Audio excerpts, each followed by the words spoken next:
அந்த 4ஆம் இவான் தான் வந்து இந்த பாதாள நூலகத்தை கட்டினவர். அதாவது ரஷ்யாவில் உள்ள பேரரசர்கள்லேயே மிகவும் கொடுமையான ஒரு பேரரசன் யாரு அப்படின்னா இந்த 4ஆம் இவான்.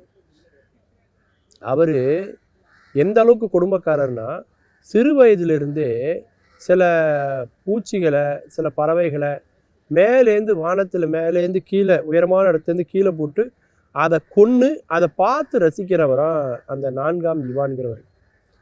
இளவரசன் ஆனதுக்கப்புறம் 5 விலங்குகள் ஒன்றை கூட விடாமல் எல்லாத்தையும் கொண்டு இருக்கார் அவர். அவ்வளவு ஏன், அவர் பேரரசன் ஆனதுக்கப்புறம் 6 உயிர்களையே நிறைய கொண்டு இருக்கார், கணக்கு வழக்கு இல்லாமல். அப்படின்னா எவ்வளோ பெரிய கொடுமைக்காரன்னு நீங்கள் நினச்சி பாருங்க. ஆனால் அவர்கிட்ட தான் ஒரு நல்ல ஒரு குணம், பண்பு இருந்துச்சு. நூலகத்தை உருவாக்கணும்னு என்ன செஞ்சார், ஆசைப்பட்டார்.